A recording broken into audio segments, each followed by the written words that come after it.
हा. तर fundamental rights, ठीक आहे. तर पहिला टॉपिक घेऊ आपण. तर जे काही फंडामेंटल राईट ते आपल्या घटनेच्या भाग 3 मध्ये कलम 12 ते 35 मध्ये आपल्याला पाहायला भेटतात, ठीक आहे. तर त्या भाग 3 लाच काय म्हणतात, भारतीय राज्यघटनेचा मॅग्ना कार्टा असे म्हणतात, ठीक आहे. मग जे काय आपले फंडामेंटल राईटच ते आपण युएसएच्या जे काही राज्यघटना आहे तर ते तिथून घेतलेली. मग युएसएला काय झालं म्हणजे स्टार्टिंगला त्यांच्या राज्यघटनेत नव्हते. 1900 सॉरी 1791ला त्यांनी एक बिल पास केलं, त्याला म्हणतात बिल्स ऑफ राईट्स, ठीक आहे, बिल ऑफ राईट्स. तर त्याच्यात फंडामेंटल राईट्स तिथून आपण घेतलेले, ठीक आहे. तर मॅग्ना कार्टा काय आहे, मग मॅग्ना कार्टा 1215ला इंग्लंडचा राजा जॉन याने एक हक्काची सनद दिली, ठीक आहे. तर त्याला मॅग्ना कार्टा असे म्हणतात, ठीक आहे. आता मूलभूत हक्काविषयी एक 4-5 पॉईंट महत्वाचे लक्षात ठेवायचे. ते काय, तर ते न्यायप्रविष्ट, ठीक आहे. म्हणजे ते जर कोण मोडले तर त्याच्या विरुद्ध आपल्याला न्यायालयात जाता येते, जसं की डीपीएसपी आणि कर्तव्य बाबतीत आपल्याला जाता येत नाही, ठीक आहे. डीपीएसपी कर्तव्य आणि जी काही आपली प्रस्तावना आहे. त्यानंतर मूलभूत हक्क जे असतात तर ते राज्य संस्थेला मनमानी विरोध करत असतात, ठीक आहे. म्हणजेच काय करतात, व्यक्तीच्या सरकारऐवजी कायद्याची सरकार आणण्यासाठी हेल्प करत असतात, ठीक आहे. ते निर्बंध आहेत आणि सापेक्ष पण आहेत, ठीक आहे. आणि जे काही म्हणजे त्याच्यात जर चेंज करायचं असेल आपल्याला तर नॉर्मली चेंज करता येत नाही. कसा करावा लागतो, तर घटना दुरुस्ती करूनच करावा लागतो, ठीक आहे. म्हणजे आपल्याला विशेष बहुमतानं चेंज करावा लागतो त्याच्यात. त्याच्यानंतर ते नकारात्मक आहेत आणि सकारात्मक पण आहे. नकारात्मक म्हणजे कसं, जे काही गव्हर्नमेंट आहे तर त्याच्या अधिकारावर कंट्रोल आणतात, ठीक आहे. तर त्याला आपण निगेटिव्ह म्हणतो. आणि पॉझिटिव्ह म्हणजे कसं, काही व्यक्तींना ते विशेष अधिकार मिळवून देतात, ठीक आहे. त्या दृष्टीने ते पॉझिटिव्ह आहेत, ठीक आहे. म्हणजे निगेटिव्ह आणि पॉझिटिव्ह दोन्ही पण असतात ते. त्याच्यानंतर काही मूलभूत हक्क फक्त भारतीयांनाच उपलब्ध आहेत. ते पाठ करायचं 15-16 19 29 30, ठीक आहे. सिमिलर 15-16 19 29 30, ठीक आहे. तर हे फक्त भारतीयांसाठीच आहेत, म्हणजे परकीयांसाठी ते नाहीत, ठीक आहे. त्याच्यानंतर आणीबाणीच्या वेळी मूलभूत हक्क स्थगित करता येतात, ठीक आहे. जे की आर्टिकल 20 आणि 21 सोडून, ठीक आहे. हे दोन लक्षात ठेवायचे. आर्टिकल 359 नुसार आर्टिकल 20 आणि 21 हा स्थगित होत नाही, आणीबाणी जरी लागली असेल तरी, ठीक आहे. त्याच्यानंतर हा, विशेष बहुमतानं चेंज करता येते, पण केशवानंद भारती खटल्यामध्ये सांगितलेलं आहे त्याचं बेसिक स्ट्रक्चर जे आहे तर ते चेंज करता येत नाही, ठीक आहे. आणि जे काय आपला 1935चा ऍक्ट होता तर त्याच्यात काही मूलभूत हक्क वगैरे नव्हते, ठीक आहे. त्याच्यानंतर काँग्रेसचं एक अधिवेशन भरलं होतं 1931चं, ठीक आहे. तर त्याच्यात मूलभूत हक्काविषयी ठराव स्वीकारला होता. तर त्याचे अध्यक्ष लक्षात ठेवा सरदार वल्लभभाई पटेल होते, ठीक आहे. तर हे महत्वाचा फॅक्ट आहे. त्याच्यानंतर मूलभूत हक्क जर उल्लंघन झालं तर आपल्याला रिपीट मागायचा अधिकार आहे. तर आर्टिकल 32 नुसार सर्वोच्च न्यायालयात जाता येते आपल्याला, आणि आर्टिकल 226 नुसार आपल्याला हायकोर्टात जाता येते, ठीक आहे. त्याच्यानंतर या रिलेटेड एक खटला आहे जे की मिनर्वा मिल्स खटला, ठीक आहे, 1980चा. तर त्यात काय सांगितलेलं आहे, भारतीय जी काही राज्यघटना आहे तर ते मूलभूत हक्क आणि मार्गदर्शक तत्व याच्या योग्य संतुलनावर आधारित आहे, आणि याच्यावर पीवायक्यू पण आहे, ठीक आहे. तर हे महत्वाचा फॅक्ट आहे. 1980चा खटला आहे, मिनर्वा मिल्स खटला, ठीक आहे. तर हे थोडक्यात त्याचं इंट्रोडक्शन होतं. आता इथून चालू करू आपण. तर आर्टिकल 12, आता 12 मध्ये काय दिलेलं आहे, 12 आणि आर्टिकल 36, ठीक आहे, 12-36 असं लक्षात ठेवा. तर त्या दोन्हीमध्ये डेफिनेशन ऑफ स्टेट, ठीक आहे, राज्यांची व्याख्या दिलेली आहे. मग एक्झॅक्टली काय आहे ते राज्यांच्या व्याख्यामध्ये, एक केंद्र सरकार, राज्य सरकार, जे काही स्थानिक स्वराज्य संस्था असतील, त्याच्यानंतर जे काही गव्हर्नमेंटच्या नियंत्रणाखाली संस्था असतील, पण त्याच्यात एक लक्षात ठेवायचं, बीसीसीआय आणि एनसीआरटी हे दोघं येत नाहीत, आणि आपली न्यायालय, ठीक आहे. तर त्याच्यात येत नाही, त्याला अपवाद, ठीक आहे. 12ला अपवाद. आता प्रत्येक आर्टिकल पाहू आणि त्याला अपवाद काय, तर अपवादावर आपल्याला क्वेश्चन पडलेले, ठीक आहे. तर लक्षात ठेवायचं दोन संस्था, एक एनसीआरटी आणि बीसीसीआय याच्यात येत नाही, न्यायालय पण त्याच्यात येत नाही, ठीक आहे. त्याच्यानंतर आर्टिकल 13. आता 13 मध्ये काय, न्यायालयीन पुनर्विलोकनाचे तत्व दिलेले, ठीक आहे. म्हणजेच काय, एखादा जर कायद्याचं उल्लंघन झालं तर आपल्याला न्यायालय ते पुनर्विलोकन म्हणजेच रिचेक करू शकतं, ठीक आहे. म्हणजेच फंडामेंटल जे काही राईट्स त्याच्या विरुद्ध जर कायदा केला तर ते कायदा न्यायालयाला बाद करण्याचा अधिकार आहे, ठीक आहे. मग सेम कलम सर्वोच्च न्यायालयाला 32 नुसार आणि हायकोर्टाला 226 नुसार, ठीक आहे. त्याच्यानंतर मग कायद्यामध्ये काय येते, संसदेने केलेले, विधिमंडळाने केलेले, किंवा राष्ट्रपतीनं किंवा राज्यपालानं अध्यादेश दिलेला, हे सगळे कायद्याच्या व्याख्येमध्ये येतात, ठीक आहे. मग त्याच्यानंतर आता इथून चालू होते पहिला क्वेश्चन आपला, ठीक आहे. आता पीवायक्यू समानतेचा कुठं, शोषणाचा गेल्या वर्षी विचारला होता 2023चा क्वेश्चन, ठीक आहे. तर त्याचं इंट्रोडक्शन देतो. समानतेचा अधिकार 14 पासून 18 पर्यंत, ठीक आहे. त्यानंतर स्वातंत्र्य 19 ते 22. त्याच्यानंतर शोषणाविरुद्धचा हक्क 23-24. धार्मिक स्वातंत्र्याचा अधिकार 25 ते 28, म्हणजे 25, 26, 27, 28.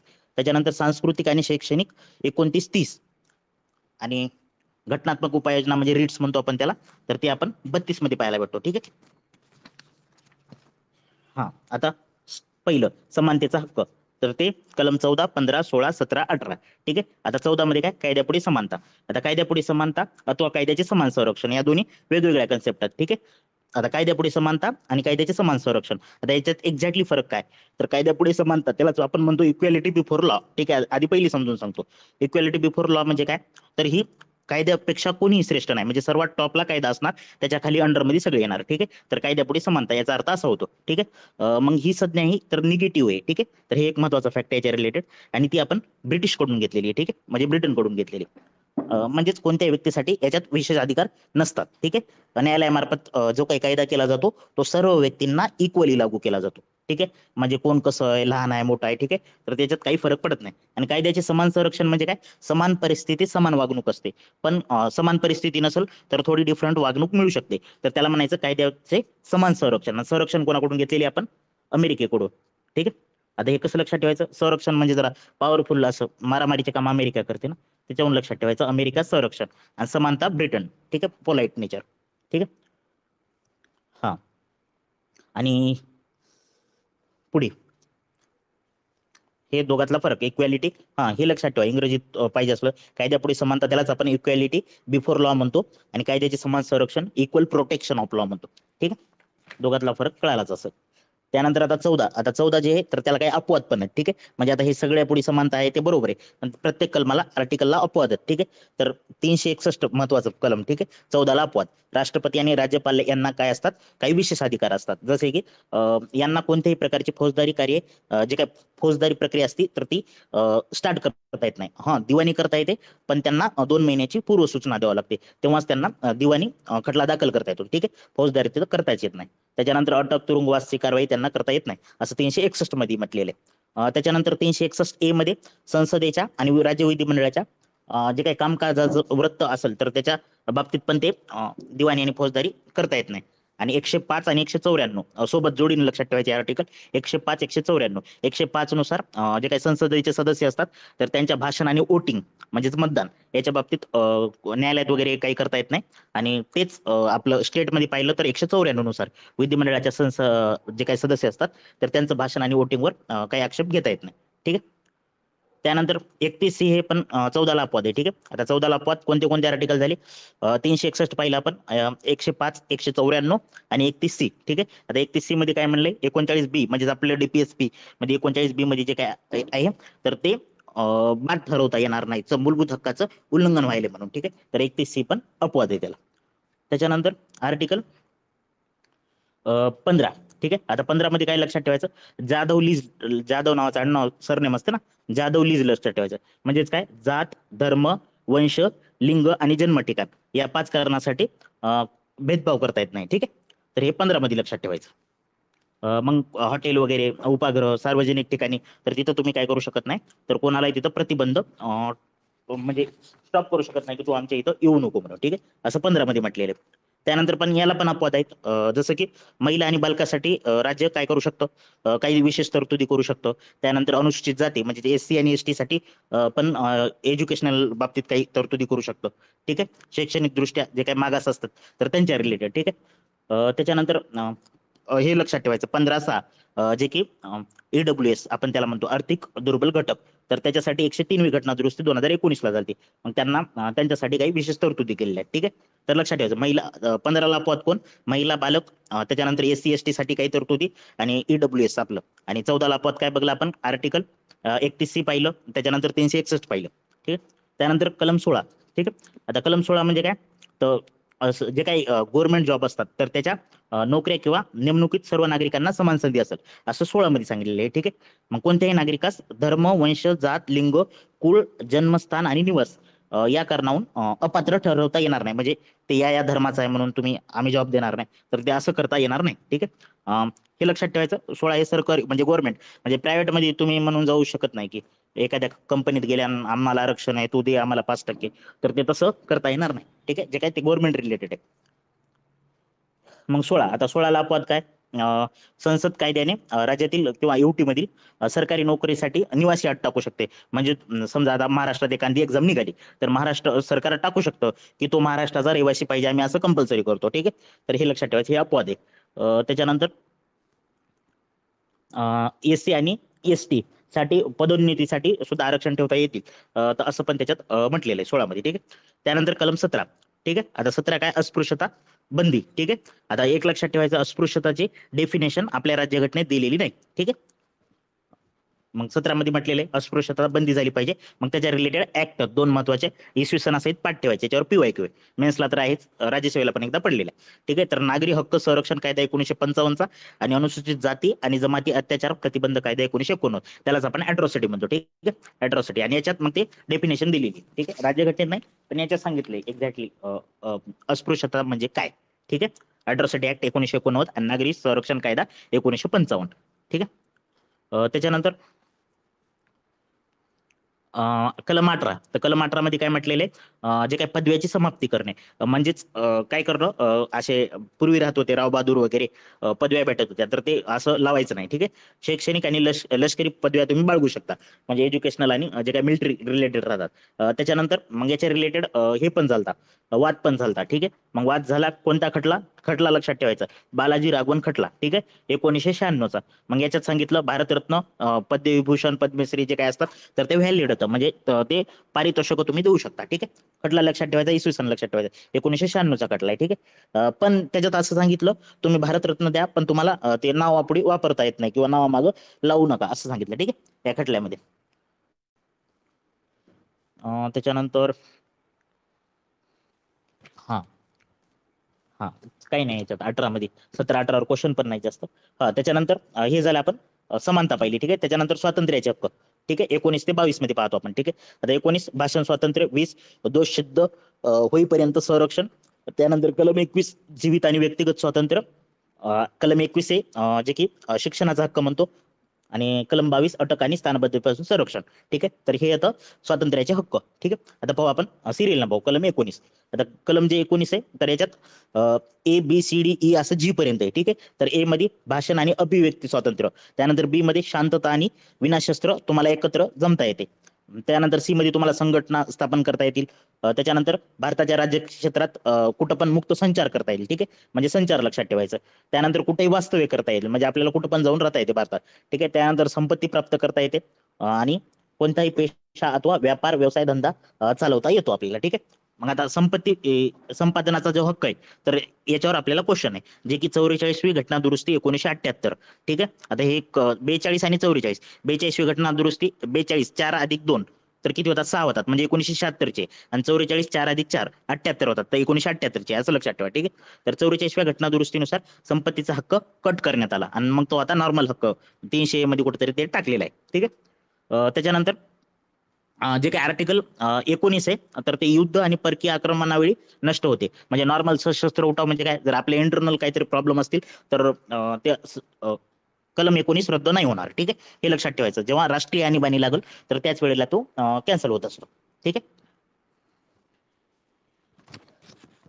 हा त्याच्यानंतर मग स्वातंत्र्य म्हणजे काय, आता अभिव्यक्ती स्वातंत्र्य म्हणजे काय, तुम्हाला काही पण बोलता येते पण त्याच्यावर मर्यादात, म्हणजे असं कुठं काही पण बोलता येत नाही, म्हणजे परराष्ट्र जे काही त्याच्या बाबतीत मैत्री रिलेटेड काहीतरी प्रॉब्लेम क्रिएट होतील तर तसं बोलता येत नाही, किंवा आपल्या देशाचं सुरक्षित जर धोक्यात येत असेल, किंवा न्यायालयाचा अपमान करता येत नाही, गुन्ह्यास प्रोत्साहन देत जर भेट देत असेल कोण तर तसं पण करता येत नाही. ठीक आहे, त्याच्यानंतर विनाशस्त्र आपल्याला जमता येते. ठीक आहे, पण सार्वजनिक सुव्यवस्था मेंटेन झाली पाहिजे. ठीक आहे, हे पण महत्वाचं आहे. ठीक आहे, त्यानंतर संघटना स्थापन करता येतात, त्याच्यानंतर मुक्तपणे संचार करता येतो, पण शेड्यूल्ड ट्राईब्स म्हणजे काय म्हणतात त्याला, आदिवासी जमाती, आदिवासी जमातीच्या रिलेटेड काही जर प्रॉब्लेम क्रिएट होत असेल तर तिथं तुम्हाला जाता येत नाही, म्हणजे आम्हाला तिथं जाऊ द्या बुवा. ठीक आहे, तर हे त्याच्यावर मर्यादा आहेत.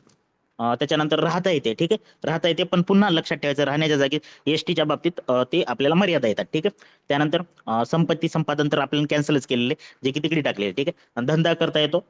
ठीक, धंद्याचा काही प्रॉब्लेम नाही.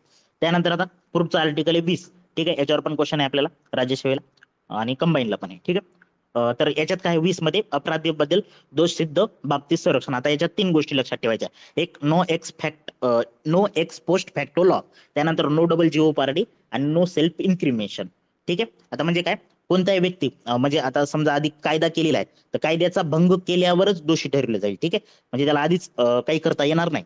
मग अंमलात असलेल्या कायद्याने सांगितलेल्यापेक्षा अधिक शिक्षा पण देता येणार नाही. म्हणजे आता समजा एखाद्या कायद्यासाठी कोणती तरी शिक्षा 1 महिन्याची, पण ते नंतर कायदा केला आणि शिक्षा वाढवली, तर जेव्हा त्यानं ज्या टाइमला जे गुन्हा केलाय आणि त्या टायमाला जो कायदा असेल तर त्याच्यानुसार त्याला शिक्षा द्यावा लागणार. ठीक आहे. मग हा हक्क लक्षात ठेवायचा केवळ फौजदारीसाठी आहे. ठीक आहे. दिवाणीसाठी हा लागू होत नाही. हे याच्यातला पहिला मेन पॉईंट. ठीक आहे, ज्याच्यावर क्वेश्चन प्रेडिक्टेड आहे. ठीक आहे. No ex facto post law. ठीक आहे. त्यानंतर फौजदारी कायदा मागील तारखेपासून लागू होऊ शकत नाही. त्यानंतर नो डबल जिओ पार्टी, म्हणजेच काय, एका कायद्यासाठी तुम्ही पुन्हा पुन्हा त्याला शिक्षा देऊ शकत नाही. ठीक आहे. तर त्याचा अर्थ होतो नो डबल जिओ पार्टी. ठीक आहे. मग हे संरक्षण केवळ न्यायालयासमोरच किंवा न्यायाधिकरणासमोर चालू असलेल्या कारवाईस लागू होत असतं. ठीक आहे. हे जे काय नो डबल जिओ पार्टी आहे, तर हे प्रशासकीय प्राधिकरण कारवाईस लागू होत नाही. ठीक आहे. त्याच्यानंतर नो सेल्फ इन्क्रिमिनेशन, म्हणजे साक्ष जी असते स्वतःविरुद्ध साक्ष देण्याची सक्ती करता येणार नाही. ठीक आहे. मग लक्षात ठेवायचं, स्वतःविरुद्ध साक्षाचं हे संरक्षण आहे तोंडी किंवा लेखी या दोन्ही पुराव्याबाबत आहे. ठीक आहे. एवढं लक्षात ठेवायचं. आणि हे केवळ फौजदारीलाच लागू आहे. ठीक आहे, दिवाणीसाठी लागू नाही. तर याच्यातले हे दोन तीन कीवर्ड तर ते आपल्याला पाठच पाहिजे. कोणतं, no ex post facto law मध्ये आपण पाठ केलं, हा हक्क फक्त केवळ फौजदारीसाठी आहे आणि नो सेल्फ इन्क्रिमिनेशन पण फौजदारीसाठीच आहे, दिवाणीसाठी हे दोन्ही पण नाहीत. आणि एकाच नो डबल जिओ पार्टी मध्ये काय पाहिलं, डबल एकाच गुन्ह्यासाठी तुम्हाला शिक्षा देता येणार नाही. ठीक आहे. मग याला अपवाद काय, सक्ती करता येणाऱ्या बाबतीत. तर अपवाद याचे महत्वाचे आहे काही तेवढं. ठीक आहे. तर समजलं असेल 22 आर्टिकल महत्वाचं आहे. ठीक आहे. त्यानंतर 20 आर्टिकल, सॉरी 22 म्हणलो. त्यानंतर कलम 21. ठीक आहे. 21 मध्ये काय दिलेलं आहे, protection of life and personal liberty. ठीक आहे. म्हणजेच काय, जीवित आणि व्यक्तिगत स्वातंत्र्य. आता सर्व हक्क आता याच्यात पाहू. आता याच्यात लक्षात ठेवायचे 2 खटले आपल्यासाठी महत्वाचे आहेत. एक गोपालन खटला विरुद्ध मद्रास राज्य 1950 चा खटला आहे, गोपालन खटला. आणि त्याच्यानंतर मनिका गांधी खटला 1978. ऍटलिस्ट एवढं तरी लक्षात ठेवा, 2 खटले कलम 21 च्या रिलेटेड आहेत. ठीक आहे. मग 21 मध्ये काय दिलेलं आहे, जीवित आणि व्यक्तिगत स्वातंत्र्य.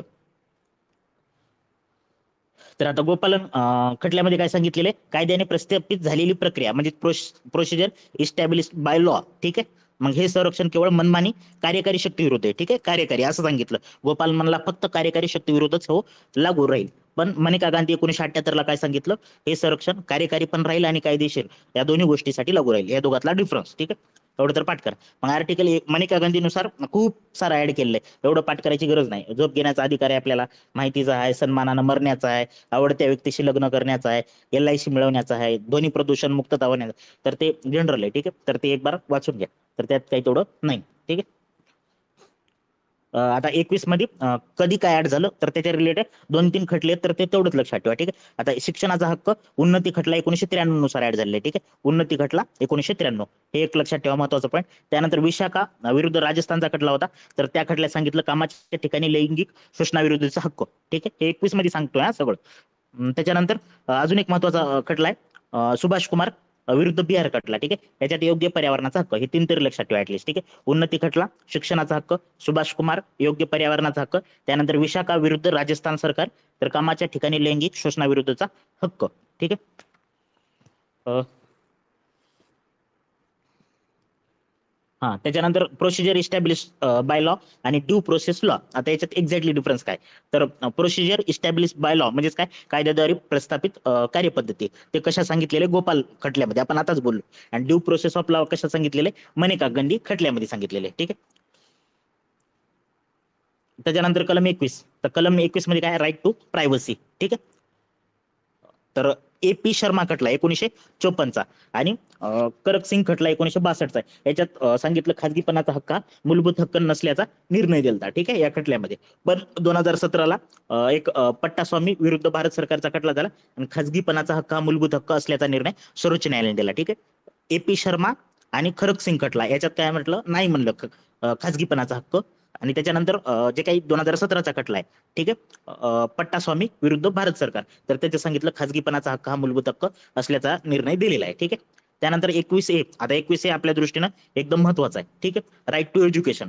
तर जे काही 6 ते 14 वयोगटातील बालक असतील तर त्यांना मोफत आणि अनिवार्य शिक्षण देणं बंधनकारक आहे. ठीक आहे. मग याच्यासाठी एक घटना दुरुस्ती पण आहे जिच्यावर आपल्याला क्वेश्चन आहे. ठीक आहे, 86वी घटना दुरुस्ती 2002. मग याच्यानुसार प्राथमिक जे काही एज्युकेशन आहे, प्रायमरी एज्युकेशन, तर ते फंडामेंटल राईट्स करून टाकण्यात आलं. मग आणि त्याच्यानंतर याच्या अंमलबजावणीसाठी एक ऍक्ट पण केलेला आहे 2009चा. आपण त्याला म्हणतो RTE, राईट टू एज्युकेशन. ठीक आहे, 2009चा ऍक्ट, 86वी घटना दुरुस्ती 2002. आणि याच्यात आयोगानं 2000 काहीतरी केलं, 86 घटना दुरुस्ती 2002 एकदम स्मॉल चेंज केला. ठीक आहे, ते क्वेश्चन चुकीचा होता. ठीक आहे, 86 घटना दुरुस्ती 2002, राईट टू एज्युकेशन ऍक्ट 2009. ठीक आहे, 6 ते 14 लक्षात ठेवा. मग आता हे लक्षात ठेवायचं, 86 घटना दुरुस्तीनं 3 चेंजेस झाले. ठीक आहे, एक आर्टिकल 21 ऍड झालं, त्याच्यानंतर कलम 45 मध्ये चेंज नाही, हे सॉरी काय म्हणतात त्याला, आर्टिकल म्हणजे कलम ऍड नाही झालं, फक्त चेंज केलेलं आहे. म्हणजेच काय केलं, 6 वर्ष पूर्ण होईपर्यंत राज्य आणि बालसंगोपन शिक्षणाची व्यवस्था पाहिजे असं सांगितलं. मग त्याच्या आधी काय होतं, 14 वर्ष पर्यंत मुलांना निशुल्क आणि अनिवार्य शिक्षण द्यावे. म्हणजे आता जे काही याच्यामध्ये टाकलेलं आहे, काय म्हणतात त्याला, मूलभूत हक्कामध्ये टाकलेले आहे, तर ते पहिलं DPSP मध्ये होतं. मग हे चेंज करून त्यांनी असं सांगितलेलं. ठीक आहे, आणि त्याच्यानंतर मूलभूत कर्तव्यामध्ये पण चेंज झाला, कलम 51A के ऍड झालं. ठीक आहे, मग के मध्ये काय सांगितले, 6 ते 14 वयोगटातील मुलांना शिक्षणाची संधी उपलब्ध करून देणे हे भारतीय यांचे कर्तव्य असेल. आता लक्षात ठेवा, कलम 21A आणि 51A. ठीक आहे, ए कॉमन लक्षात राहते, तर त्याच्यात 6 ते 14 वयोगट आहे. आणि कलम 45 म्हणजे DPSP मध्ये 0 ते 6 वर्षापर्यंत आहे. ठीक आहे, या तिघातला हे फरक स्मॉल लक्षात ठेवा, इथं कन्फ्युजन होऊ नका. सगळीकडे आपल्याला 6 ते 14 बरोबर वाटतं. ठीक आहे, एकदा समजते का सांगा, नाही तुम्ही एकटाच बोलत बस. समजते का? हा ठीक आहे, ठीक आहे, चालते. हा ठीक आहे, तर कलम 22 घेऊ आपण. तर कलम 22 मध्ये अटक आणि स्थानबद्धतेविरुद्ध संरक्षण आहे. ठीक आहे, आता अटक आणि स्थानबद्धता म्हणजे काय, आता याचे दोन प्रकार लक्षात घ्यायचे. ठीक आहे, तर एक असतं नॉर्मल स्थानबद्धता आणि एक असते प्रतिबंधात्मक स्थानबद्धता. आता नॉर्मल म्हणजे काय, एखाद्याला शिक्षा झाली. ठीक आहे, शिक्षा झाली आणि मग त्याला अटक झाली, तर त्याला पण नॉर्मल म्हणजे असं कोणाला पण होते. ठीक आहे, पण प्रतिबंधात्मक स्थानबद्धता म्हणजे काय, तुम्हाला शिक्षा झाली नाही, म्हणजे काय म्हणतात त्याला, तुमच्यावर डाऊट आहे. ठीक आहे, आरोप आहे, डाऊट आहे, जे की प्रूफ झालं नाही, आणि तरी पण तुम्हाला अटक केले, तर त्याला म्हणतात प्रतिबंधात्मक स्थानबद्धता. आता याच्यात लक्षात ठेवायचं, प्रतिबंधात्मक स्थानबद्धता आपल्यासाठी महत्वाची आहे. तर प्रतिबंधात्मक स्थानबद्धता जर तुम्हाला करायचं असेल तर 3 महिन्यापेक्षा जास्त जर लागू करायची असेल तर त्याच्यासाठी एक सल्लागार मंडळ लागतो, ज्याच्यात जे काही न्यायाधीश असतात तर ते लोक पाहिजे. ठीक आहे, उच्च न्यायालयाचे म्हणजेच हायकोर्टाचे, तर तुम्हाला 3 महिन्यापेक्षा जास्त त्याला ठेवता येतं. मग याच्यात लक्षात ठेवायचं, 44व्या घटना दुरुस्तीनुसार ही काय काय म्हणतात त्याला, 3 महिने आहे ना, तर 3 महिन्याहून 2 महिने केलं, पण ते काय अंमलबजावणी झाली नाही त्याची. मग ते नाही लक्षात ठेवलं तरी चालते, पण एवढं तरी लक्षात ठेवा, प्रतिबंधात्मक स्थानबद्धता किती दिवस ठेवता येतं, तर 3 महिने. ठीक आहे, जर जास्त पाहिजे असेल तर मग ते त्याच्यासाठी त्या समितीनुसार ठेवावं लागतं. ठीक आहे, मग त्याच्यानंतर अटकेचे कारणे त्यांना सांगावं लागतील. जर कारण राष्ट्रीय हिताचं नसेल तर त्याला सांगावं लागेल की तुम्ही काऊन मला असं अटक केलं गेलं. ठीक आहे, आणि मग नॉर्मल स्थानबद्धता तर आपल्याला कळून जातं अटक कशी राहते ते. ठीक आहे, त्यानंतर हे एक याचा फॅक्ट लक्षात ठेवा, जे काही प्रतिबंधात्मक स्थानबद्धता आहे तर ते लोकशाही विरोधी तत्व आहे. ठीक आहे, म्हणजे आपल्या लोकशाहीला मॅच होणार नाही. ठीक आहे, तर ते अपोजिट साईड नाही.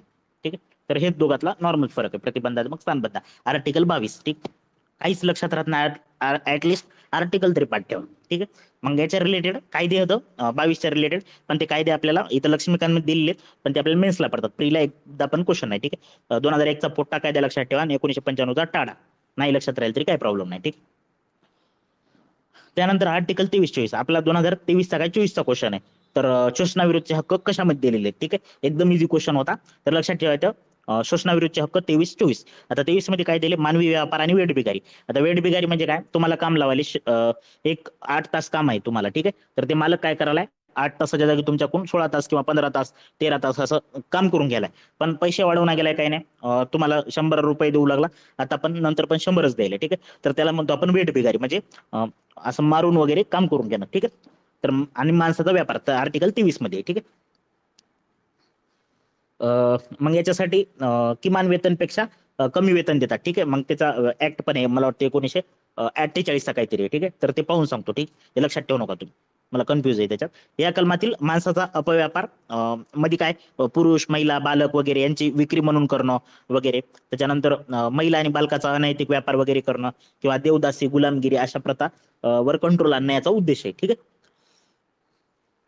मग याच्या रिलेटेड हा कायदा लक्षात ठेवा. हा आहे इथंच आहे. समान वेतन कायदा 1976चा आहे आणि किमान वेतन कायदा 1948चा. ठीक आहे. जर मी जे म्हणतोय तर ते किमान वेतन कायदा 1948चा. ठीक आहे. आणि समान वेतन कायदा 1976, याच्यातला फरक लक्षात ठेवा. ठीक आहे. त्याच्यानंतर अनैतिक व्यापार प्रतिबंध कायदा 1956 हे लक्षात ठेवून टाका. अनैतिक व्यापार प्रतिबंध कायदा 1956. ठीक आहे. त्याच्यानंतर कलम 24 मध्ये काय कारखाने आणि इत्यादी बालकांना कामास ठेवण्यास मनाई आहे. ठीक आहे. म्हणजे जे काही लेकरू 14 वर्षाखालील असेल, सॉरी लेकरू म्हणलो, बालक 14 वर्षाखाली असेल तर तिथे कारखाना, खाणी धोक्याच्या ठिकाणी ठेवता येणार नाही. ठीक आहे. तर असं कलम 24 मध्ये सांगितलेलं आहे. ठीक आहे. मग बालकामगार कायदा पण आहे. जे काय प्रतिबंध नियम ते 1986चे. ठीक आहे. मग शिक्षा वगैरे आपल्याला पाठ करायची नसते. किती शिक्षा आपल्याला क्वेश्चन पण नाही कधी, आपल्याला ते वगैरे ते लक्षात घ्यायचं पण नाही. ठीक आहे. हा एवढं लक्षात ठेवा, बाल हक्क संरक्षण आयोग आहे जे की 2005 पासून अंमलात आलेला आहे. ठीक आहे. 2005 चा बाल हक्क संरक्षण आयोग आहे, हे आपल्यासाठी फॅक्ट महत्वाचा आहे. ठीक आहे. आणि त्याच्यानंतर हो काही कामाचं नाही हे शिक्षा करूच नका, नाही कोणतीच लक्षात ठेवू नका, प्रिलिम्सला तर नाही ऍटलिस्ट. ठीक आहे. त्यानंतर 25 ते 28 तर धर्म स्वातंत्र्याचे हक्क होतं. ठीक आहे. 25 पासून 28 पर्यंत. तर 25 मध्ये लक्षात ठेवायचं सतसत विवेक पालनवरून लक्षात ठेवा. पालनवरून 25 सेम उच्चार होतो. ठीक आहे. तर पालन, प्रचार, आचरण करण्याचे स्वातंत्र्य कलम 25. कलम 26 व्यवस्थापन म्हणजे मॅनेजमेंट मधलं 26. ठीक आहे. एक एक कीवर्ड लक्षात ठेवायचा. थोडं तर लक्षात येते तिथं.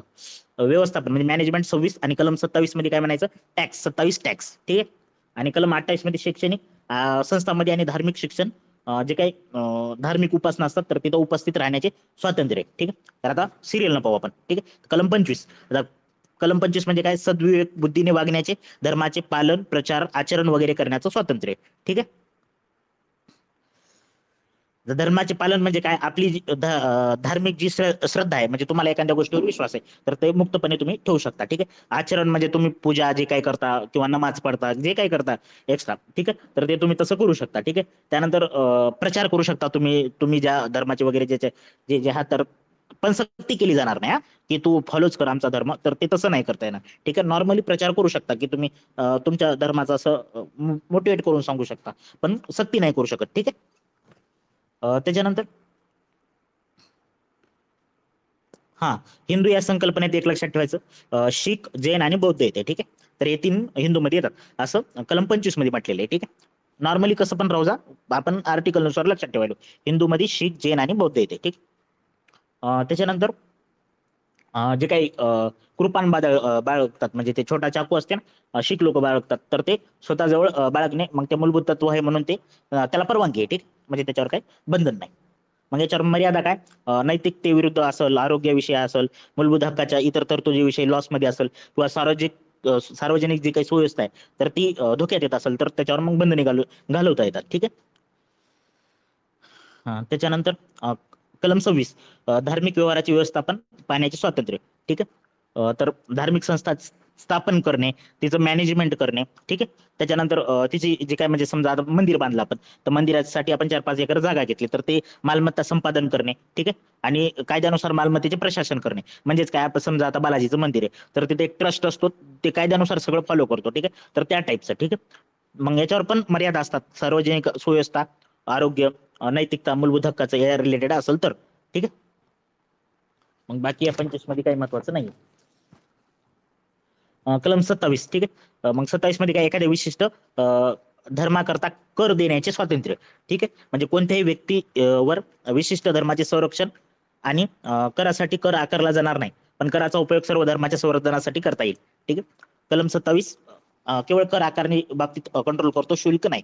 ठीक आहे. आता हे टॉपिक स्लो का घ्यालो, कारण हे टॉपिक एक तर समजत नाही आणि महत्वाचं आहे. ठीक आहे. त्याच्यामुळे ते कटाळा येते हे टॉपिक करायला, मोठा पण आहे त्याच्यामुळे एकदम स्लो घ्यायलो, बाकीचे आपले टॉपिक एरी होऊन जातील. ठीक. हा कलम 28 ठीक आहे टॅक्स रिलेटेड. ठीक आहे. त्याच्यानंतर कलम 29-30 सांस्कृतिक आणि शैक्षणिक हक्क. ठीक आहे. तर कलम 29 मध्ये अल्पसंख्याकाच्या वर्गाचे हित संबंधन बाबतीत प्रोटेक्शन आहे. ठीक आहे. तर भारताच्या राज्य क्षेत्रात राहणाऱ्या कोणत्याही नागरिकाला किंवा गटाला स्वतःची वेगळी भाषा, लिपी वगैरे संस्कृती जपण्याचा अधिकार आहे. म्हणजे ज्याची त्याला जी काही आपण जसं मराठी बाळगता तसं. ठीक आहे. त्याच्यानंतर कोणत्याही शैक्षणिक संस्थेत नागरिकांना केवळ धर्म, वंश, जात, भाषा यापैकी कोणत्याही कारणास्तव प्रवेश नाकारला जाणार नाही, असं पण 29 मध्ये म्हटलेलं आहे. ठीक आहे. म्हणजे तुम्ही या कारणावरून कॅन्सल करू शकत नाही. ठीक आहे. त्याच्यानंतर 29 तर हे लक्षात ठेवायचं, अल्पसंख्याकापुरतेच मर्यादित नसून ते नागरिकाच्या गटाला सुद्धा अवेलेबल, म्हणजे फक्त अल्पसंख्याकाच आहेत का, नाही, तर ते नागरिकांना पण लागू राहतात. ठीक आहे. त्याच्यानंतर कलम 30, तर धार्मिक अथवा भाषिक अल्पसंख्याकांना आपल्या पसंतीच्या शैक्षणिक संस्था स्थापन करण्याचा अधिकार आहे. ठीक आहे.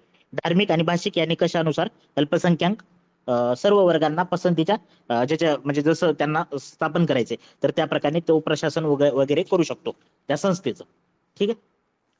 कलम 30 मध्ये म्हटलेले.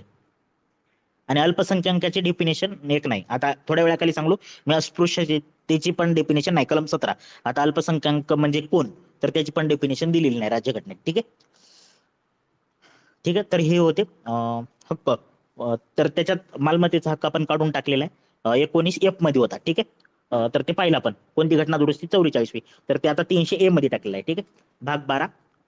भाग बारा कलम 300A मध्ये ऍड केलेला आहे. ठीक आहे. त्याच्यानंतर महत्वाचं कलम आहे पुढचं, ज्याच्यावर 3 ते 4 वेळा क्वेश्चन आहे, रिट्स.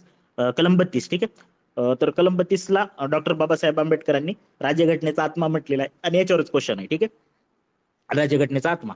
ठीक आहे. त्याच्यानंतर कलम 32 जे आहे तर मूलभूत हक्काचे संरक्षण सर्वोच्च न्यायालय करतो, ते प्रारंभिक अधिकार क्षेत्रात येतं. ठीक आहे.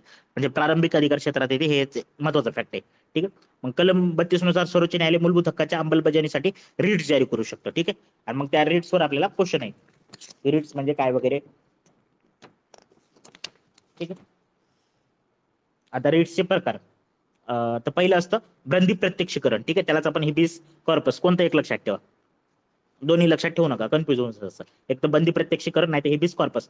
तर ही लॅटिन संज्ञा आहे, एवढं लक्षात ठेवायचं. मग याचा अर्थ काय होतो, शरीर ताब्यात घेणं. याच्यावरूनच आपल्याला कळतं की नेमकं काय म्हणाले. मग याचा काय असतो उद्देश, तर एखाद्या व्यक्तीला बेकायदेशीर पणे अटक केलं तर त्याला न्यायालयासमोर हजर करण्यासाठी न्यायालय असा आदेश देतो की तू काय कर, त्याला समजा एखाद्या पोलिसवाल्यानं अटक केली तर तू काय कर, आम्हाला इथं आणून त्याला दाखव की काय अटक केली काय नाही, दाखव. ठीक आहे. तर त्याला म्हणतात बंदी प्रत्यक्षीकरण. ठीक आहे. तर शरीर ताब्यात घेणे याचा अर्थ असा होतो. ठीक आहे. मग हे कोणाबाबतीत लागू आहे काय नाही, तर ते सार्वजनिक संस्था वगैरे खाजगी व्यक्ती विरुद्ध लागू आहे. ठीक आहे. पण उपलब्ध कोणासाठी नाही, स्थानबद्ध जर केला असेल, आपण बघला आता थोड्या वेळाखाली प्रतिबंधात्मक स्थानबद्ध, तर त्याच्या बाबतीत मग तसं करता येत नाही. त्यानंतर न्यायालयाचा किंवा कायदेमंडळाचा अवमान केला असेल तर त्या बाबतीत ते करता येत नाही. त्यानंतर पुढचं परमादेश किंवा त्याला आपण मॅडमस म्हणतो, तर याचा अर्थ असा होतो, आम्ही आज्ञा देतो. ठीक आहे. आता न्यायालयामार्फत आदेश काढला जातो. ठीक आहे. म्हणजे न्यायालयामार्फत सार्वजनिक अधिकारी म्हणजे एखादा गव्हर्नमेंट ऑफिसर आहे, तर त्याच्या विरुद्ध काढला जातो. ठीक आहे. म्हणजे सार्वजनिक अधिकारी विरुद्ध कोण काढतं, न्यायालय काढतं. ठीक आहे. कारण त्यांनी त्याचे कार्य, आपण एखादं काम करून काम घेऊन गेलो त्या अधिकाऱ्यासमोर, मग त्यानं जर म्हणला मला मी करणार नाही जाय, तर त्याची विचारपूस करण्यासाठी न्यायालय असा आदेश काढू शकतो, पण त्याला परमादेश म्हणतो आपण. ठीक आहे. मॅडमस. ठीक आहे. तर त्याचा अर्थ होतो आम्ही आज्ञा देतो किंवा वी कमांड. ठीक आहे. मग हे कोणा बरोबर उपलब्ध नाही, तर राष्ट्रपती आणि राज्यपाल, तुम्ही त्याच्या विरुद्ध जाऊ शकत नाही की आम्हाला राष्ट्रपती नाही म्हणला लागले, तर ते तसं करता येत नाही. ठीक आहे. त्यानंतर हायकोर्टाचा जर न्यायाधीश म्हणला तरी पण तसं करता येत नाही. ठीक आहे. त्याच्यानंतर पुढचा प्रतिषेध किंवा त्याला आपण प्रोहिबिशन म्हणतो, म्हणजे बंदी घालणे. मग हे अधिकार काढण्याचा आदेश काढण्याचा अधिकार कोणाला, वरिष्ठ न्यायालयाला असतो. ठीक आहे. मग वरिष्ठ न्यायालय कोणाविरुद्ध काढतो, कनिष्ठ न्यायालयाविरुद्ध. म्हणजे जर कनिष्ठ न्यायालयाच्या एखादी गोष्ट त्याच्या क्षेत्राबाहेर येते, म्हणजे त्याच्या ते जे त्याचे जेवढे लिमिटेशन आहे त्याच्या बाहेर जर एखादी गोष्ट येते आणि जर त्यानं तशी केली तर मग मोठं न्यायालय काय करतं, त्याच्या विरुद्ध प्रोहिबिशन करतं, म्हणजे तू असं का केला, ठीक आहे, असं करू नको. ठीक आहे. म्हणजे तू या लिमिटमध्ये राहून काम कर तुझं तुला, तर त्या टाईपमध्ये. ठीक आहे. प्रोहिबिशन. तर हे महत्वाचं आहे, सगळं एकदम सोपं करून सांगतो. त्याच्यानंतर उत्प्रेक्षण, त्यालाच आपण शरशरी म्हणतो. ठीक आहे. तर याचा अर्थ काय होतो, माहिती द्यावी किंवा प्रमाणित करावे असा अर्थ होतो. ठीक आहे. उत्प्रेषण. तर प्रलंबित जर एखादा समजा खटला असेल, वरिष्ठ न्यायालयाकडे जर वर्ग करायचा असेल, तर त्याचे आदेश रद्द करण्यात यावा असा न्यायालय आदेश देतो. ठीक आहे. म्हणजे एखादा खटला आहे जर खाली आहे, म्हणजे कनिष्ठ न्यायालय, तर जर आपल्याला पोस्टपॉन म्हणजे वरी करायचं असेल तर त्याला मग त्या टायमाला उत्प्रेक्षण किंवा शिवशर्षी काढला जातो. ठीक आहे. मग कोणा रिलेटेड काढला जातो, कनिष्ठ न्यायालय वगैरे किंवा अर्धन्यायिक ज्या संस्था आपण पाठ करतो. ठीक आहे. तर त्यांच्या रिलेटेड किंवा प्रशासकीय अधिकारी पण. ठीक आहे. तर कोणाविरुद्ध उपलब्ध नाही, कायदेमंडळ वगैरे त्यांच्या विरुद्ध हा नाही. त्यानंतर अधिकार प्रुचास, त्याला आपण म्हणतो कोवारंटो. कोवारंटो म्हणजे काय, आपण हे कोणत्या अधिकारात करता, समजा आता एखादी गोष्ट त्याचा अधिकार नसल तरी पण तो त्याची भूमिका निभावत असेल, की माझा अधिकार आहे म्हणून मी अशा गोष्टी करलो, तर मग न्यायालय त्याला विचारू शकते, किंवा सार्वजनिक पदावरील व्यक्ती विरुद्ध मग ते आपल्याला त्या विचारता येते की तू हे कोण्या कंट्रोलमध्ये असं करत आहेस. ठीक आहे, आता एका वाक्यात सांगतो सगळं. बंदी प्रत्यक्षीकरण, त्यालाच आपण हिबस कॉर्पिस म्हणतो, शरीर ताब्यात घेणे. ठीक आहे, तर याचा अर्थ असा होतो, एखाद्या व्यक्ती बेकायदेशीर अटक झाल्यास न्यायालयासमोर हजर राहण्यास न्यायालय सांगू शकतं. त्यानंतर परमादेश, परमादेश पाहिला आपण, तर न्यायालयामार्फत आदेश काढला जातो. ठीक आहे, सार्वजनिक अधिकारी विरुद्ध. त्यानंतर प्रतिषेध मध्ये काय म्हणलं, प्रोहिबिशन म्हणजे बंदी घालणं, म्हणजे कनिष्ठ न्यायालयाने एखादी गोष्ट केली तर वरिष्ठ न्यायालय म्हणू शकतो तर तू असं करू नको. ठीक आहे, त्याच्यानंतर शिवशेरशी, त्यालाच उत्प्रेक्षण म्हणतो आपण. तर वरिष्ठ न्यायालयाकडे खटला पास करण्यासाठी काढला जातो, आणि अधिकार पुढच्या म्हणजे कोणत्या अधिकारात तू अशी कामं करायला, तर हे. ठीक आहे, तर याला आपण रिट्स म्हणतो. तर लक्षात ठेवायचं, कलम 32 नुसार रिट्स सर्वोच्च न्यायालय अंमलबजावणी करतो, 226 नुसार काय म्हणतात त्याला, हायकोर्ट करतो. ठीक आहे, त्याच्यानंतर याच्यात दुसरं काय रिट्स मध्ये, मूलभूत हक्कामध्ये दुसरं काही, कलम 33, मग कलम 33 मध्ये सैन्य दल आणि मूलभूत हक्क. ठीक आहे, म्हणजे लष्करी पोलीस दल वगैरे यांचे मूलभूत हक्क रद्द वगैरे करता येतात, याचे अधिकार संसदेला आहे. ठीक आहे, तर हे काय कधी क्वेश्चन पण नाही, तेवढं लक्षात ठेवू नका. एवढं लक्षात ठेवा, कलम 34 मार्शल लॉ आणि मूलभूत हक्क. ठीक आहे, म्हणजे भारताच्या प्रदेशात कोणत्याही भागात लष्करी कायदा लागू असेल तर तिथं मूलभूत हक्कावर निर्बंध घालता येतात. ठीक आहे, अकॉर्डिंग टू कलम 34. ठीक आहे, त्याच्यानंतर लष्करी कायदा हा कलम 352 नुसार घोषित केलेल्या राष्ट्रीय आणीबाणीपेक्षा वेगळा असतो, म्हणजे राष्ट्रीय आणीबाणी आणि लष्करी कायदा वेगवेगळा असतो. ठीक आहे, 352 मध्ये कॅबिनेटची कॅबिनेट हा शब्द आहे, लक्षात ठेवा. 352 आपण इकडे केंद्र सरकारमध्ये टिक करून टाकायचे कलम कोणतं पाहून. ठीक आहे, तर ते 352 मध्ये कॅबिनेट. ठीक आहे, तर लक्षात ठेवा, लष्करी कायदा आणि राष्ट्रीय आणीबाणी ही वेगवेगळी असते. ठीक आहे, त्याच्यानंतर कलम 35, मग कलम 35 मध्ये काही लक्षात ठेवू नका. ठीक आहे, पुढील मूलभूत हक्काच्या रिलेटेड कायदा संसद करते, कलम 16, 17, 23, 32, 33. लक्षात ठेवा, 23, 33. ठीक आहे, कॉमन आहे ना, 23, 33, मग 32 आणि 16, 17. ठीक आहे, कसं पण लक्षात ठेवा, किंवा 16, 16, 16 दोन्ही 32 आणि 23, 33, 17, असं कसं पण लक्षात ठेवा. 16, 17, 23, 32, 33. ठीक आहे, याच्या रिलेटेड कायदे कोण करतो, तर संसद करते. मग मूलभूत हक्क भाग 3च्या बाहेरचे, कलम 265. कलम 265 म्हणजे काय, कायद्याच्या अधिकाराशिवाय कोणताही कर आकारला जाणार नाही, असं 265 मध्ये म्हणलेलं आहे. त्यानंतर आपण आताच पाहिलं 300A मालमत्ता विरोधीचं आहे. त्यानंतर 301 भारतीय क्षेत्रात मुक्तपणे व्यापार वाणिज्य वगैरे सगळं करणं. ठीक आहे, आणि त्यानंतर 326 लोकसभा आणि विधानसभा निवडणुकीत प्रौढ मताधिकारावर डिपेंडिंग असतील. ठीक आहे, तर हे भाग 3च्या बाहेरील फंडामेंटल राईट्स मानले जातात. ठीक आहे, 265, 300A, 301, 326. ठीक आहे, मग याच्यावर टीका केलेली आहे आयर्विंग जेनिंगची, लक्षात ठेवा. भारतीय घटना ही वकिलांचे नंदनवन आहे, असं त्यांनी म्हटलेले. त्याच्यानंतर दुसरं याच्यात काही नाही. 31C म्हटलो ना, 14ला अपवाद आहे, तर ते लक्षात ठेवा. विशिष्ट मार्गदर्शक तत्व अंमलात आणणाऱ्या कायद्याची तरतुदी आहेत. ठीक आहे, म्हणजे मार्गदर्शक तत्व अशी तर अंमलात येत नाहीत. मग 31C मध्ये जर ते ऍड केलं तर त्याच्यानुसार तर ते त्याच्यावर हे करता येतं, अंमलबजावणी करता येते. 39B आणि 39C मार्गदर्शक तत्वाची अंमलबजावणी करणारा कायदा कलम 14 आणि कलम 19चे उल्लंघन करतो. म्हणजे कायदा केला 39B आणि 39Cच्या विषयावर, पण कोणीतरी म्हणाले की कलम 14चं आणि 19चं उल्लंघन करायला म्हणून तो काढून टाका, तर तो तसं करता येणार नाही. ठीक आहे, तर असं कलम 31C मध्ये सांगितलेलं आहे. ठीक आहे, हे एवढं एक लक्षात ठेवा. तर एवढंच होतं मूलभूत हक्कात. आता आपण DPSC वगैरे आपलं फास्ट होतं. समजला का मूलभूत हक्क? काय असेल तर सांगत चला.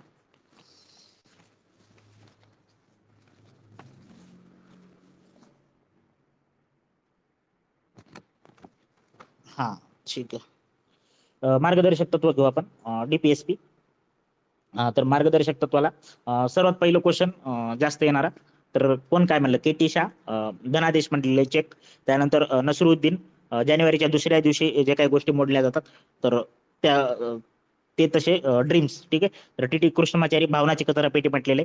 त्यानंतर संत नाम घटनाविरोधी आंतरविरोध निर्माण करणाऱ्या तरतुदी आहेत. ठीक आहे, त्यानंतर श्रीनिवासन आधुनिक आणि जुनी तत्वे एकत्र केलेले आहेत, असं काहीतरी म्हटलेले आहे. त्यानंतर जेनिंग केवळ पवित्र आकांक्षा. ठीक आहे, KC वियर उद्दिष्ट आणि आकांक्षा याचे घोषणापत्र, फक्त नैतिक उपदेश होतं, बाकी काही नाही याच्यात, तर असं म्हटलेलं आहे. ठीक आहे, त्यानंतर 3 खटले लक्षात ठेवायचे याच्या रिलेटेड. एक चंपकम दोरायझन खटला 1951चा. तर याच्यात काय सांगितलेले मूलभूत हक्क श्रेष्ठ आहेत कोणापेक्षा, डीपीएसपी पेक्षा. ठीक आहे. त्यानंतर मग गोलकनाथ खटला झाला 1967चा. मग त्याच्यात काय म्हटलं, मार्गदर्शक तत्वाच्या अंमलबजावणीसाठी मूलभूत हक्कात दुरुस्ती करता येणार नाही. ठीक आहे, असं सांगितलं. ठीक आहे, म्हणजे डीपीएसपी ची अंमलबजावणी करून फंडामेंटल राईट्स मध्ये चेंज करता येणार नाही. त्याच्यानंतर मिनर्वा मिल्स खटला 1980चा. मग त्याच्यात काय म्हटलं, दोघालाही एकापेक्षा श्रेष्ठ म्हणता येत नाही, म्हणजे दोघे इक्वली आहेत. ठीक आहे. 42वी घटना दुरुस्ती 1976 नुसार कोणत्याही मार्गदर्शक तत्वाची अंमलबजावणी करण्यासाठी केलेल्या कायद्यांना संरक्षण असेल. ठीक आहे, असं 42व्या घटना दुरुस्तीमध्ये म्हटलेलं आहे. आता मूलभूत हक्क आणि मार्गदर्शक तत्व. तर मूलभूत हक्क जे आहेत तर ते निगेटिव्ह आहेत, मार्गदर्शक तत्व पॉझिटिव्ह आहेत. का, तर मूलभूत हक्क लक्षात ठेवायचे राजकीय लोकशाही तयार करतात, त्यानंतर कायदेशीर बंधन आहे त्याच्यावर, त्याच्यानंतर आपोआप अंमलबजावणी होती, ते बंधनकारक असतात आणि व्यक्तिगत आणि वैयक्तिक हितासाठी असतात. तो पण मार्गदर्शक तत्व जे असतात तर ते न्यायालयात जाता येत नाही, सामाजिक आर्थिक निर्माण होते, त्यानंतर नैतिक राजकीय आणि सामाजिक कायदा करावा लागतो जर याची इम्प्लिमेंटेशन जर करायची असेल. त्याच्यानंतर मार्गदर्शक तत्वाच्या विरोधी जर एखादा कायदा केला गव्हर्नमेंटनं, तर तो बंधनकारक ठरवणे असं काही बंधन नाही. ठीक आहे, न्यायालयाला जसं की मूलभूत हक्काविरुद्ध तसं करता येत नाही. ठीक. त्याच्यानंतर मार्गदर्शक तत्वामध्ये बाकी हा असे हे स्टेटमेंट लक्षात ठेवा एवढे. मग बाकी आता सिरियलनं सांगतो. ठीक आहे. कलम 12 मध्ये आपण डिफिनेशन पाहिली होती. ठीक आहे, 12 तर त्याच्यासोबत 12-36. तर 36 मध्ये राज्याची व्याख्या, आता व्याख्यामध्ये सांगितले मी.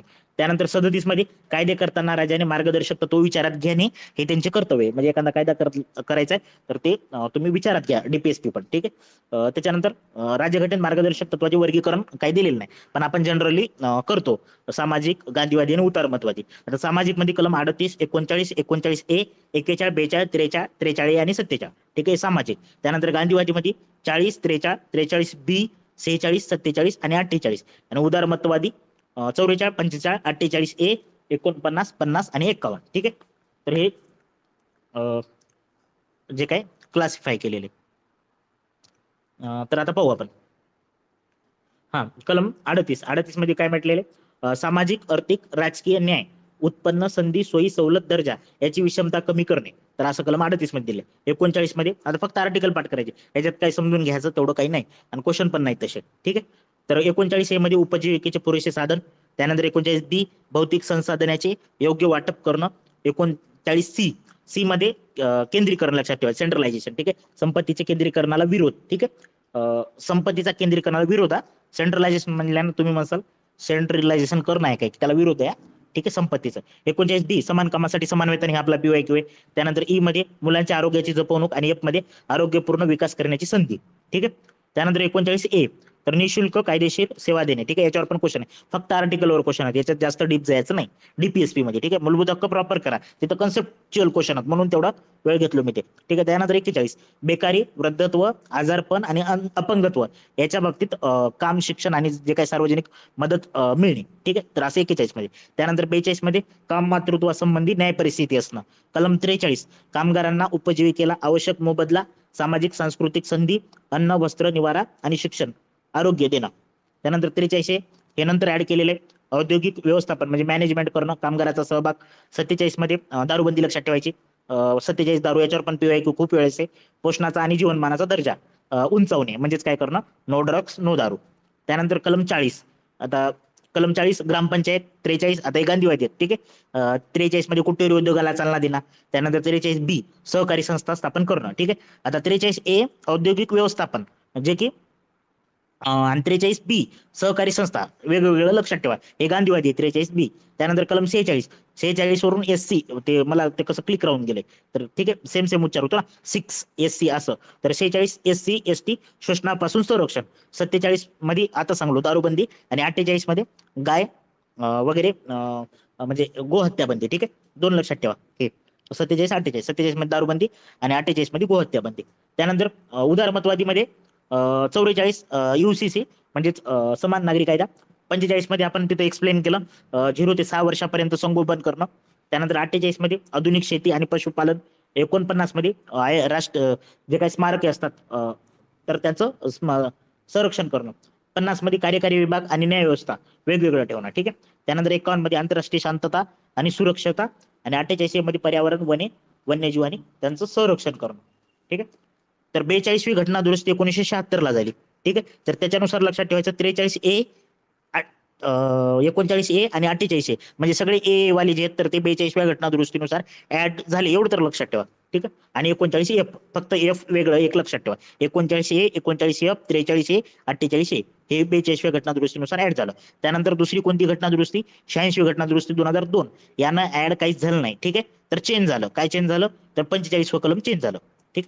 0 ते 6 वर्ष वयोगटाचं. त्यानंतर 97 घटना दुरुस्ती 2011 याच्यानुसार 43 ऍड झालं जे की सहकारी संस्था स्थापन करणं. आणि 44वी घटना दुरुस्ती 1978 नुसार कलम 38 मध्ये चेंजेस झाले. ठीक आहे. त्याच्यानंतर याच्यात दुसरं तर काही नाही. हा, डॉक्टर बाबासाहेब आंबेडकरांचं एक वाक्य आहे, राजकीय लोकशाहीपेक्षा भिन्न अर्थ लोकशाही डीपीएसपी बाबतीत त्यांनी दिलेले. त्यानंतर एमसी चगलाचं मार्गदर्शक तत्वाचं जर इम्प्लिमेंटेशन प्रॉपर झालं तर आपला देश हे पृथ्वीवरील स्वर्ग बनल. सिंघवीने सांगितले सजीव करणाऱ्या तरतुदी आहेत. शटलवाड न्यायालयासाठी दीपस्तंभ आहेत. BN राव नैतिक उपदेश किंवा नैतिक नियम आहेत ते. ठीक आहे. आणि बाबासाहेबांचं अजून एक स्टेटमेंट आहे, सूचना या विधिमंडळ आणि कार्यकारी विभागाला. ठीक आहे. तर डीपीएसपी मध्ये अजून काही नाही. त्याच्यानंतर घटना दुरुस्ती टॉपिक हे एकदम छोटा आहे, फक्त 4-5 गोष्टी लक्षात ठेवायच्यातल्या. तर कलम भाग 20 मध्ये कलम 368 तर तिथं आपल्या इथं घटना दुरुस्ती म्हणजे काय, आपल्या घटनेमध्ये काहीतरी चेंज करायचा असेल तर तो करता येतो, पण त्याच्यासाठी विशेष बहुमत लागतं. ठीक आहे. नॉर्मली मताने करता येत नाही. मग संसदेचं विशेष बहुमत लागतं किंवा संसदेचं विशेष बहुमत प्लस जे काही राज्य तर त्यांच्या संमतीने करायचं. या 2 टाईपनं घटना दुरुस्ती करता येते. ठीक आहे. मग आता ही जर प्रक्रिया स्टार्ट करायची असेल तर काय करावं लागतं, तर संसदेच्या कोणत्याही गृहात मांडता येतं, म्हणजे लोकसभा किंवा राज्यसभा, फक्त विधिमंडळात मांडता येत नाही. ते तर आपल्याला समजून जातं. ठीक आहे. राज्यसभा किंवा लोकसभा तसं काही बंधन नाही. त्यानंतर मंत्री किंवा खाजगी सदस्य म्हणजे काय, ज्याच्याकडे मंत्रीपद नाही, म्हणजे नॉर्मल खासदार आहे. ठीक आहे. तर त्या टाईपमध्ये तर तो मांडू शकतो, कोणी पण मांडू शकतो. ठीक आहे. त्यानंतर राष्ट्रपतीच्या पूर्व परवानगीची गरज नाहीये. ठीक आहे. आणि राष्ट्रपतीने मान्यता देणे बंधनकारक आहे, हे महत्वाचं आहे. ठीक आहे. 24वी घटना दुरुस्ती 1971 ला झाली. मग त्याच्यात काय सांगितलं, राष्ट्रपतीने मान्यता देणे बंधनकारकच आहे घटना दुरुस्तीच्या विधेयकाला. ठीक आहे. त्यानंतर प्रत्येक गृहात हे विशेष बहुमताने पास व्हावं लागतं. विशेष बहुमत म्हणजे काय, 203. ठीक आहे. 203 पेक्षा जास्त. त्यानंतर याच्याबद्दल जर वाद निर्माण झाला तर संयुक्त बैठकीची तरतूद पण नाही. संयुक्त बैठकीचं आर्टिकल कलम 108. ठीक आहे. 108 नुसार तर ती तरतूद पण नाही. ठीक आहे. आता 5 गोष्टी सांगल्या मी, कुठं पण मांडता येते, लोकसभा राज्यसभा. त्यानंतर मंत्री नॉर्मल मेंबर पण मांडू शकतो. त्यानंतर राष्ट्रपतीच्या पूर्व परवानगीची पण गरज नाही. त्याच्यानंतर प्रत्येक गृहात त्याला विशेष बहुमत लागतं. त्यानंतर राष्ट्रपतीने मान्यता देणे बंधनकारक केलेले 24वी घटना दुरुस्ती 1971 नुसार. ठीक आहे. आणि जर याच्या बाबतीत जर कॉन्फ्लिक्ट झाला दोन्ही सभागृहात राज्यसभा लोकसभा तर त्याच्या रिलेटेड संयुक्त बैठकीची पण सोयी नाही. ठीक आहे. ऍटलीस्ट एवढे पॉईंट तर लक्षात ठेवा, याच्या बाहेर तो क्वेश्चन नाहीच जाणार. ठीक आहे. तर संसदेच्या विशेष बहुमताने आणि राज्याच्या संमतीने करणारी विधेयक, जर राष्ट्रपतीची निवडणूक रिलेटेड जर काही असेल किंवा प्रक्रिया किंवा त्याच्या निवडणुकीच्या पद्धतीमध्ये काही चेंजेस करायचे असेल तर विधेयक राज्याच्या सहमती, म्हणजे या 2 बाबतीत सांगलो, संसदेचे विशेष बहुमत प्लस राज्याच्या संमतीने. ठीक आहे. त्यानंतर कार्यकारी अधिकाराची व्याप्ती वाढवायची असेल, त्याच्यानंतर विधेयक जर सर्वोच्च न्यायालय किंवा हायकोर्टाच्या रिलेटेड चेंजेस करणार असेल, त्यानंतर वैधानिक अधिकाराची विभागणी करायची असेल, त्याच्यानंतर इव्हन परिशिष्ट 7 जे की आपण सूच्या दिल्या समोरती राज्यसूचे, हे तर आपल्याला कळून जाते राज्याची संमती लागते म्हणून. ठीक आहे. परिशिष्ट 7 मध्ये चेंज करायचं असेल, त्यानंतर संसदेत राज्याचे प्रतिनिधित्व आणि कलम 368 स्वतःमध्ये जरी बदल करायचा असेल तरी संसदेचा विशेष बहुमत राज्याचं. मग आता फक्त संसदेचं कधी लागतं, म्हणजे राज्याकडे वाट लावायची गरज नाही या टाईपचं. तर ते 2च बाबतीत लक्षात ठेवायचं, हे तर ठेवा नाही तर ते तर ठेवा. तर संसदेचं विशेष बहुमत मूलभूत हक्क आणि डीपीएसपी. ठीक आहे. या 2च बाबतीत आहे. ठीक आहे. आणि बाकीचं सगळं राज्याच्या, म्हणजे जर कन्फ्युज करायचं असलं तर या 2च, मग कोणतं एक लक्षात ठेवा, इकडच लक्षात ठेवा, मूलभूत हक्क आणि मार्गदर्शक तत्व संसदेचं विशेष बहुमत लागतं, राज्याकडे वाटलायची गरज नाही. मग आता अमेरिकेत जर घटना दुरुस्ती करता येते का, करता येते, पण त्यांची एकदम कडक आहे, 304 राज्याची संमती लागते तिथं. ठीक आहे. 304 राज्याची संमती लागते. त्यानंतर राज्य विधिमंडळांनी किती काळात हे घटना दुरुस्तीचे काही विधेयक आहे तर ते सहमत किंवा असहमत करावे या बाबतीत काही स्पष्टता दिलेली नाही, म्हणजे त्याला लिमिटेशन नाही. ठीक आहे. त्या टाइमला. त्यानंतर कॅनडाच्या राज्यघटनेत बदल करता येत नाही, हे एक फॅक्ट लक्षात ठेवा. जर इंटरनॅशनल वर विचारलं तर अमेरिकेत करता येते, पण 304 राज्यांची संमती लागायची. आणि कॅनडाच्या राज्यघटनेत चेंजेसच करता येत नाही, म्हणजे एकदम त्यांचं स्ट्रिक्ट आहे. ठीक आहे. बाबती एक स्टेटमेंट लक्षात ठेवा केसीव्हियरचं आहे, लवचिकता आणि ताठरता याचे योग्य संतुलन आहे आपल्या राज्यघटने म्हणजे घटनादुरुस्तीमध्ये, ठीक आहे. तर असं केसी विहेरनं म्हटलेलं आहे. आणि घटनादुरुस्ती हा कायद्याच्या व्याख्येमध्ये येत नाही. जे काय आपण कायदा पाहिला ना, तर त्या कायद्याच्या व्याख्येमध्ये घटनादुरुस्ती हा येत नाही, ठीक आहे. तर 4-5 गोष्टी याच्या महत्वाच्या ज्याच्यावर क्वेश्चन पडू शकतो. त्यानंतर मूलभूत संरचना म्हणजे काय, आता हे झालं आपण एवढंच घेणार होतो. मूलभूत संरचना एकदा सांगतो. तर शंकरी प्रसाद खटला लक्षात ठेवा 1951चा. संसद मूलभूत हक्कात दुरुस्ती करू शकतं, ठीक आहे. असं शंकरी प्रसाद मी सांगितलं. मग कलम 13 मध्ये कायदा व्याख्येत घटना दुरुस्ती येत नाही, ठीक आहे. मग गोलकनाथ खटला झाला 1967ला. मग संसद मूलभूत हक्क हिरावून घेऊ शकत नाही असं सांगितलं, ठीक आहे. शंकरीमध्ये काय सांगितलं, दुरुस्ती करता येते. गोलकनाथ मध्ये काय सांगितलं, मूलभूत हक्क हिरावून घेऊ शकत नाही. आणि मग 24वी घटना दुरुस्ती 1971ला झाली. मग त्याच्यात काय सांगितलं, मूलभूत हक्क कमी किंवा रद्द करण्याचा अधिकार संसदेला आहे म्हणून सांगितलं, ठीक आहे. 24वी घटना दुरुस्ती. पण मग एक खटला दाखल झाला, जे की केशवानंद भारती खटला 1973चा. मग त्या खटल्यात काय सांगितलं, संसद मूलभूत हक्कात कोणत्या भागात बदल कर, रद्द कर, जसं की 24 मध्ये म्हटलेलं आहे, 24व्या घटना दुरुस्ती 1971 नुसार. पण तुम्हाला बेसिक स्ट्रक्चर मध्ये चेंज करता येत नाही. पण बेसिक स्ट्रक्चर म्हणजे काय याची डेफिनेशन तिथं काही दिलेली नाही, फक्त एवढंच म्हटलेलं आहे बेसिक स्ट्रक्चर. मग आता ते खूप वाईड लेवलला गेलेलं आहे बेसिक स्ट्रक्चर, ठीक. त्यानंतर 42वी घटना दुरुस्ती 1976 नुसार 368 मध्ये दुरुस्ती करायची जर असेल तर मूलभूत हक्काचे उल्लंघन होते, म्हणून घटना दुरुस्तीला आव्हान देता येत नाही, असं मिनर्वा मिल्स खटल्यामध्ये म्हटलेलं आहे. मग मिनर्वा खटल्यामध्येच काय पुनर्विलोकनाचे उल्लंघन होते, ठीक आहे, असं सांगितलं. मग संसदेला राज्यघटनेत दुरुस्ती करण्याचा मर्यादित अधिकार आहे, निरुंकुश नाही. हे याचं आउटपुट सगळं एक अखेरचं स्टेटमेंट लक्षात ठेवा. संसदेला राज्यघटनेत दुरुस्ती करण्याचा मर्यादित अधिकार आहे, म्हणजे संसद काही पण चेंज करू शकत नाही, की मला वाटलं आज असं करून टाकतो तर तसं करता येत नाही. त्याच्यावर बेसिक स्ट्रक्चर येतं आणि बेसिक स्ट्रक्चरची डेफिनेशन वगैरे काहीतरी दिलेली नाही, ठीक आहे.